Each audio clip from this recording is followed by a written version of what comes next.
Does Nick Chubb alone give the Cleveland Browns the best running back room in the AFC North?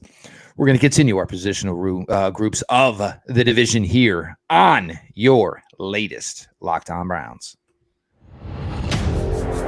You are Locked On Browns, your daily Cleveland Browns podcast.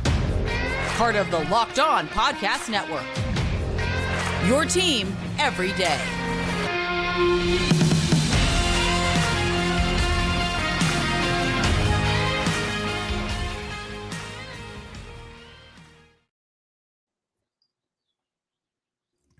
Welcome back, my friends, to the show that never ends, your daily delivery of all things Dog Pound LGB on the LOB, the Locked On Browns podcast, brought to you by the Locked On Podcast Network, your team every day. Your host, Jeff Lloyd, at Jeff_LG_Lloyd, joined again today by Sports Illustrated's Browns Digest, Pete Smith, at _Pete Smith_. Look, I'm going into my 8th season of Cleveland Browns coverage. We've been through some goods. We've been through some bads. We appreciate you all for being along for the ride. Make sure you are either following, subscribed on YouTube, or wherever you get your podcasts. Today, we're going to get to some talk here. We've done the Bengals draft class to this point. We're going to get today to the Ravens draft class in segment 3. Browns 6th-round selection, Luke Wypler, center. We're going to get a little deeper dive here as Pete did a great piece breaking him down over on Browns Digest, again, on sportsillustrated.com. But we're going to kick it off here as we continue to roll through AFC North positional analysis. Pete, last year, I would say it was probably a little easier. You know, the Browns, and at the time, I think Kareem Hunt was a little more highly thought of. And certainly saw maybe the bloom come off of that rose in the 2022 season. You know, for the rest of the Cleveland Browns running back room right now, there's more questions than I would say answers. But I would have to say, look, if he's the best overall running back in the division, that should probably be enough to tip the charts, tip the scales, however you want to do it, in favor of the Cleveland Browns having the best running back room in the AFC North. Yeah, I think Nick Chubb is enough to be the best running back room in the division. And all the questions about who's behind him are 100% fair. The issue for the Ravens is simple.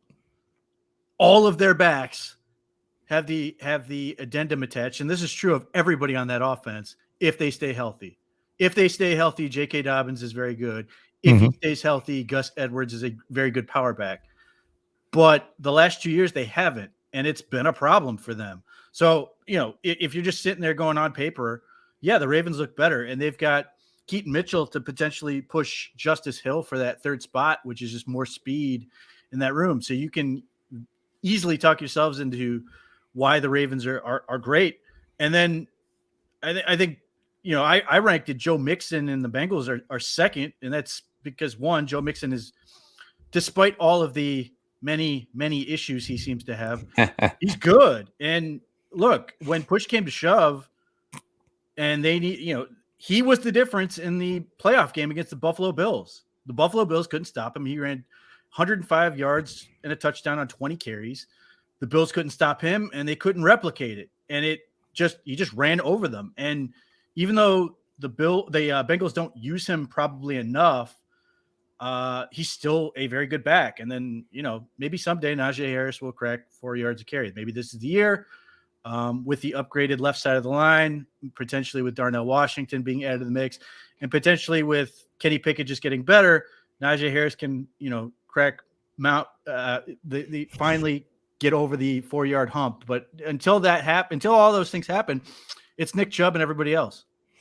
And it's funny here because, you know, we've all grown so accustomed to Nick Chubb and pretty much, you know, the 5 yards per carry. And we're talking about a running back in the division. And there were people last offseason. And you remember who you were? I know who you were, saying Najee Harris, best running back in the AFC North. And, you know, and it's honestly, I mean, if you watch either of them play, you would believe that Nick Chubb is probably the younger running back to this point in their career. I'm sorry. You know, Najee Harris, you know, just for every bit of it, you know, and you see the wear and tear and, you know, obviously, you know, beat up a little bit, you know, coming, you know, out of Alabama, a lot of usage there and just being thrown into the fire and, you know, being put in such a heavy workload in a season that really didn't amount to much. So Najee Harris, certainly interesting from that standpoint. For if you're going to grade over rooms, I could say like you have to consider, you have to factor in running back 2, you have to factor in running back 3, and these are questions the Browns don't have right now.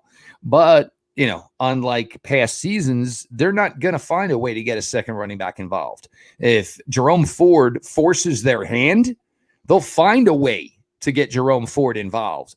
But if Nick's got to leave the field, Nick needs to hit the Gatorade bottle, that's fine, because I can go 4 wide receiver sets and I can go big. I can go 4 wide receiver sets. I can go small. With the tight ends, I can use them as wide receivers. And we can get to what we've been talking about a lot here, Pete. I know you've been talking about this, is there's going to be a difference here in as far as passing attempts versus running attempts for this team. And if the Browns say, hey, we're only going to run the ball and most of the time, 95% of the time, it's going to be Nick Chubb, I think we're more than okay with that. Yeah, for the most part, I think you're going to see with the spread and everything they want to incorporate, not that that's going to be the only thing they do, but you saw a preview against the Steelers at the end of last year. It was like 17 carries and a handful of receptions, and it ended up being like 122 yards and a touchdown.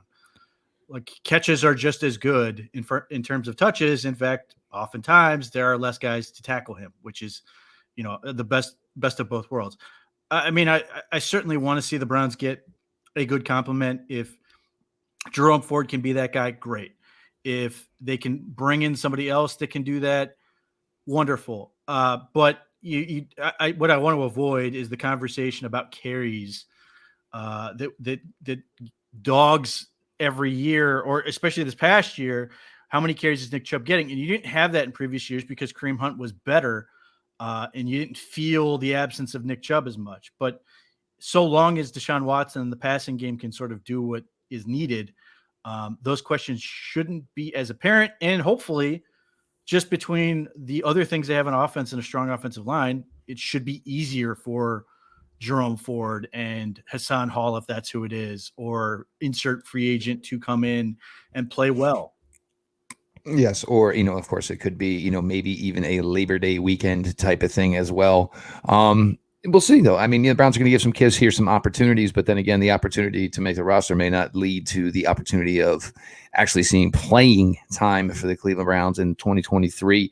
And look, Nick, this is a crown that's earned, and it was earned in his rookie year. And, we saw glimpses, and then finally they had to move Carlos Hyde out of town because that was the only way they were going to realize the greatness of Nick Chubb, was by putting him on the field and just letting him do what he does. And he's continued to do it at an incredible pace here going into season. It's so weird to say going into season 6, 18, 19, 20.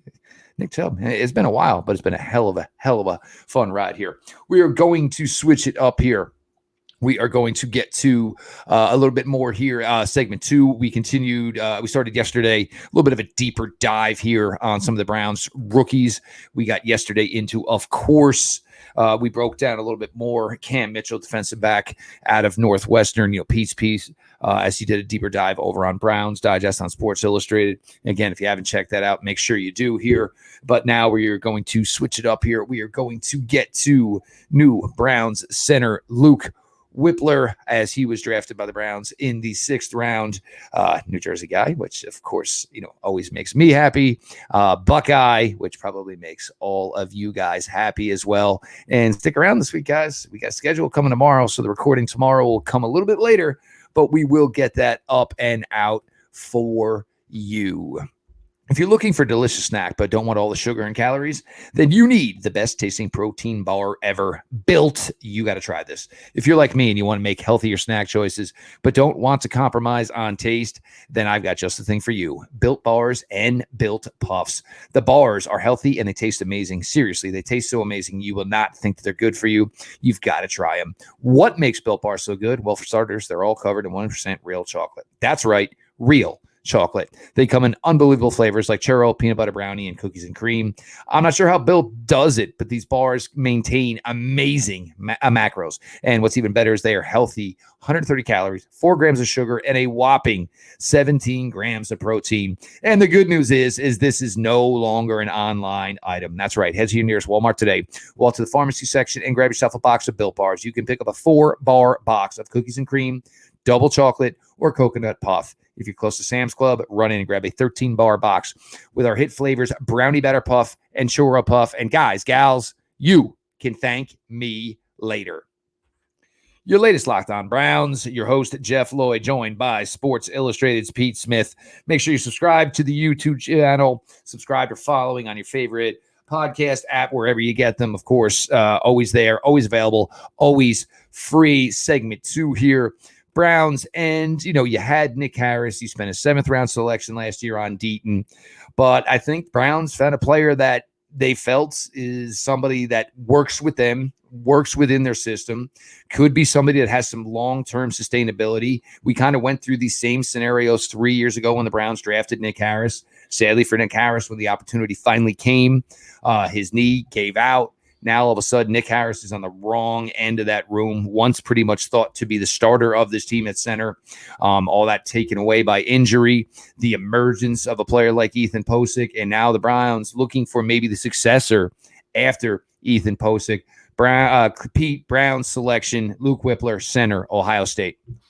Yeah, look, I mean, the Nick Harris situation illustrates why it is problematic or say perilous to be a backup only center. There's just not a lot of room for guys like that. And it's tough to be just a center, period. Not Yeah. even a backup center. But I mean that's why Luke Wypler was available at 190 is because he's a center only. He has no business playing guard. He's not long enough and he's not powerful enough. But he is phenomenal at playing the center position. Athletic. He's very well prepared, very intelligent for the position. And he just does a lot of things that give you sort of JC Tretter vibes. And if you watch particularly the last, Michigan and then Georgia, Ohio State sort of saved some things offensively for those games. And like when you have a play with your guys reaching to your right and you still get outside of the right guard and pull up through the hole and make a block to unlock a huge run, like that just shows the athleticism, or Wypler being able to sort of mirror and carry all the way around a stunt or a loop in this case from Jalen Carter to just get enough of him to make sure that CJ Stroud doesn't get sacked. There's a lot there. He just needs to get stronger. And if he can do that, then I think he's got a very good shot to be a very good center. Athleticism alone does not tell you much of anything about centers in terms of projecting them to be successful. But it does illuminate how the Browns want to use their center. And Ethan Posick has been great, but he's not that type of guy. He's more of a big block type of guy who's not going to do too much moving. And he does, they do use him on some screens and stuff. They do get him out there a little bit, but he's not as athletic as Tretter was or Wypler is. And it just gives you some more options, moving the pocket, doing some things like pulling, and things like you see from the Philadelphia Eagles and their center, Jason Kelsey, which is why he's regarded as one of the best in the league. It's actually, I go back to week 1 last year, and obviously remember Ethan Posick, had pulled and was out there, and there was nobody for him to block. And you saw like Nick Chubb was giving him like the token. Hey, I appreciate the effort, big guy. Just shut it down because I'm blowing past you. But I appreciate the fact that you were able to do this, and everything was there, but unfortunately there was nobody to block for him. Now you bring up some mention of JC Tretter, and this is where it's key, when you talk about the center position, and as far as, and this is stuff you just can't learn right off the bat. You can take it from the coaches, but we talked with Joel Bitonio, Pete, years ago, and Joel Bitonio, he wouldn't shut up essentially about JC Tretter. Literally said to the point, I've got to stop talking about JC Tretter. But the intelligence factor and all that goes into it, you're responsible for the line call. You got to make sure the line calls are right. You got to make sure the quarterback's ready to go. There's so much to it. So, this is why there isn't a lot of rookie centers in the NFL. And you and I have talked about this a lot, with whether it's center or guard or, just interior, offensive line play to begin with. It's a whole different breed when you get to the league. Like everybody's got a Jalen Carter. Everybody has guys like this. These guys in the interior, they're just a different breed of men. And, you and I, we've had this conversation a million times. It's a big, big jump. You could be the best center in all of college football. And you're not really just going to walk in and it's going to translate and dominate right away. There's a learning process that goes along with it, and it's a big one. Yeah, I mean, Creed Humphrey is the exception. Like, he's that dude that walked in and he's just like, no, this is my league now. But Wypler, look, if you watch him on tape, Ohio State is never fooled. Now, if he's the guy setting the protections or whatever, whoever's doing it, they are never wrong. And he's constantly got those, seemingly him, constantly has those guys. Well, Jersey guys are smart. We know this. He is constantly able to make sure that they don't have free rushers that aren't supposed to be there. Like, particularly against Georgia, they throw a lot of exotic looks at them, and you're not sure where pressure's coming from, and they pick it up and they do a great job. Now, he gets, those 2 games are important because Mozzie Smith gets him a couple times and ragdolls him. Jalen Carter is able to take advantage of him a little bit at times, but overall, he competes. He's got great balance. I love him going to the second level because his body's always under control. He's able to adjust to a moving target. There's just so much to like about him. So as much as I feel like, you understand why center-only guys fall, and the trend is that centers are not as highly sought after as other positions, even though you do still see guys go in the first round. I still feel like Wypler was somewhat undervalued, and I feel like the Browns got a player that can be a very good player for them. But it remains to be seen. I mean, Nick Harris had the same opportunity, and he got really bad luck. It would not surprise me if Nick Harris ends up being a starter somewhere else that has a zone type scheme. I mean, that he and Wypler are similar in that is what they are for. They are zone centers. They're not big bodied gap guys. But I think for what the Browns want to do, he's perfect for what they are, as long as he can add that power, add that strength in his core and unlock his hips a little bit. Well, and the thing with Nick Harris, and I think the thing, and where I agree with you, I think there's going to be an opportunity for him somewhere is, everybody forgets about the fact that Nick Harris was the starting center for the Cleveland Browns for 2 years, except for games. Like, he did everything else. J.C. Tretter never practiced. He showed up on Friday, got out of the field, did what he needed to do, make sure he saw what he needed to saw to be ready to go on Sunday. But it was Nick Harris's gig, except, he was like he was the 365-day understudy who never got to take the main stage. Pete, I think the biggest question here is, was Luke Wypler able to handle your boy Mike Hall? I think that's the biggest question. I should probably find that out. But there should be a text message sent on that regard. There should be. But yeah, look, I mean, there's something to be said for guys who just understand and how to play, understand what it is to set your guys appropriately. And I think Ethan Posick, for the most part, did a good job of that. But that's a big part of this. The Browns Deshaun Watson is a guy who used to do everything, used to set everything, and he liked to do that. He liked the challenge. He liked to be engaged in and do that. The Browns don't want him to do that. Posick did it last year.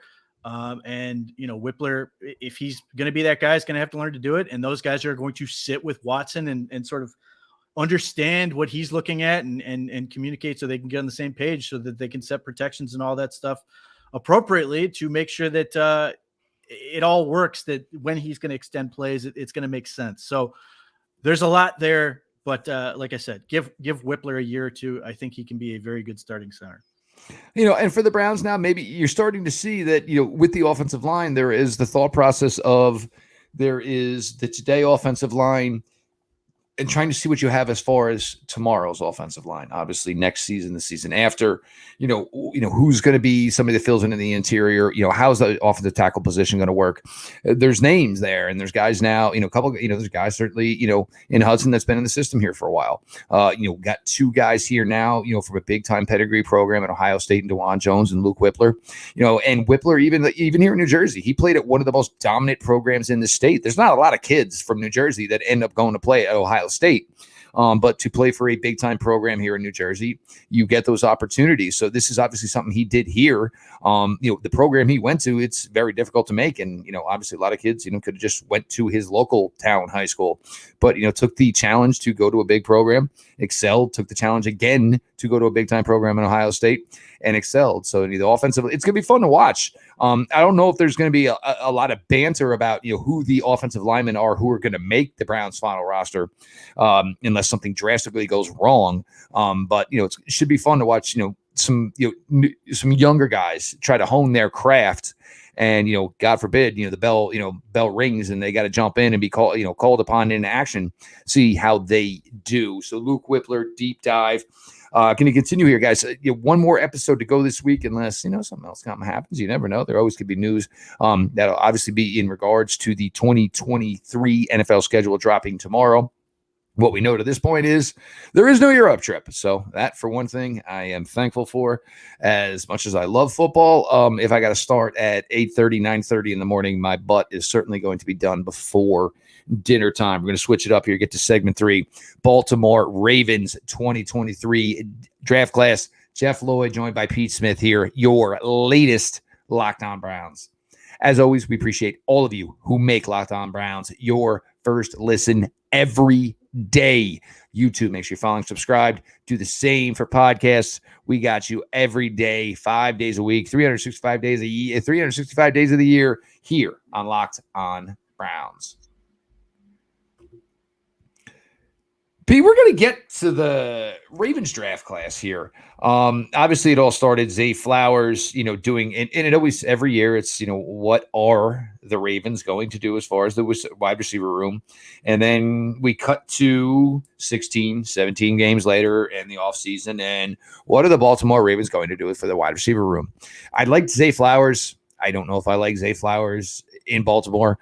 I don't know if I like Zay Flowers where, automatically you think Odell Beckham Jr. is automatically going to be a guy who gets a higher target rate than he does. Rashard Bateman is there. There's been some guys who in smaller roles for the Ravens over the last couple of years have done, a couple of nice things, and they've been able to contribute that way. But obviously now it looks like they are overlooked, as you kind of went chasing the bell of the ball and Odell here. But Flowers coming in, and we definitely gonna have a little bit of fun when we're going to get to here as we get a little bit further down this Ravens draft class. Look, I like Zay Flowers as a player just fine. Like, I don't love him, but I think he's fine. I like him theoretically in an offense where you're going to spread it out and have all these receivers and tight ends on the field, and you're going to Kansas City, Green Bay, et cetera, et cetera. Yeah, if you can do that and give him space, I think it could be successful. I question, I want to see Lamar Jackson thrive with a smaller receiver. I'm not saying he can't do it. He just hasn't done it. Marquise Brown should have been better with Lamar Jackson than he was, and he did better the second he left. So that I do have a question with. But, a lot of this comes down to Todd Monken's offense. The pressure is on. He's got, what is a $260 million quarterback now. He's got all these weapons, an embarrassment of riches, really, if guys can stay healthy. And now you have to make it all work. And so that's the question. I think it could be very successful. I just want to see how it ends up working out. No doubt. But as we get a little bit further, Pete, down this draft class here for the Baltimore Ravens, and, obviously we all kind of felt when the move was made for Roquan Smith that maybe, we were starting to see what their thought process maybe was here. As far as Mr. Patrick Queen. But then you go and you draft Trenton Simpson, linebacker out of Clemson. Now, everybody remembers maybe the Browns, there were interest from the Cleveland Browns. At least he came in for a visit. But you bring in Trenton Simpson. You had already extended Roquan Smith, which told us everything we needed to tell, where Patrick Queen, it is the final run in Baltimore this year. Ravens always active with their pursuit of linebackers. And Patrick Queen, who a lot of Baltimore Ravens fans think is an outstanding player, most likely is, seeing the end of his days here, down by the Inner Harbor in Baltimore. I don't have a problem with the Trenton Simpson pick on its own. But one, I said Patrick Queen was going to stink. He stinks. They took him in the first round in 2020. They took Malik Harrison in the third round in 2020. They have not then this past year, they used picks this year, second and fifth round pick to trade for Roquan Smith, paid him a $100 million contract over 5 years, and then used another third round pick to get Trenton Simpson.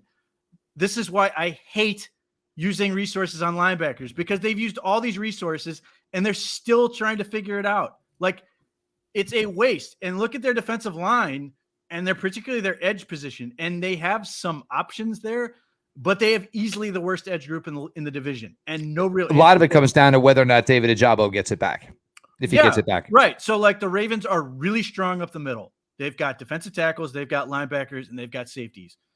But corner is a question mark, and edge is a question mark. And those, maybe I'm missing something, but those are kind of important positions and super premium spots. To me, it feels like the Ravens are doing this backwards, and it illustrates why I think it's a waste to use so many picks early on linebackers, because ultimately you don't want to have to pay them later. Now, closing it out here, Tyvis Robinson, edge out of Ole Miss, Canadian kid, age is a question mark there. Kai Blue Kelly, Stanford cornerback. Again, though, if these are positions that you're questioning, we're talking about the fact you spent and addressed it at 124 and 157. So it's not like automatically you're just slam dunking and you said, oh, well, we think we fixed the issue. The defensive tackle from Oregon, and then, of course, pick 229. The trade with the Cleveland Browns. And I actually like this idea. I wouldn't have minded it if the Browns had did it, throwing the pick on Andrew Voorhees, saying, hey, kid, come here. You're going to learn the playbook. We'll rehab you. We'll look after you.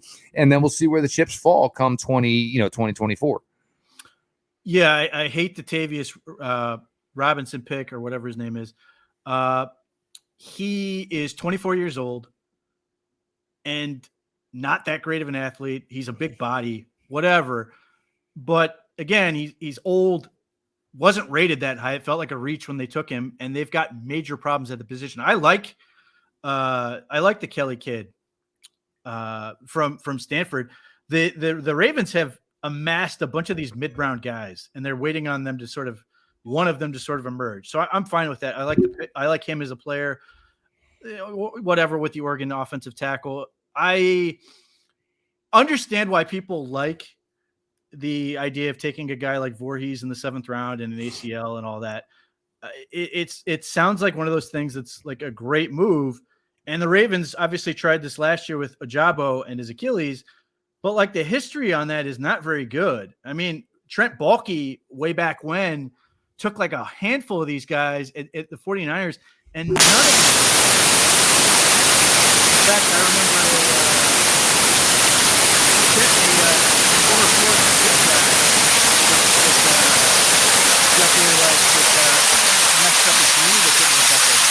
the Browns have not done this since Ikwe Olumu from the corner from Oregon, who was a first-round projected guy who then exploded his knee in the prep for the playoff game. But it sounds so much better than it is. It doesn't end up working out very often.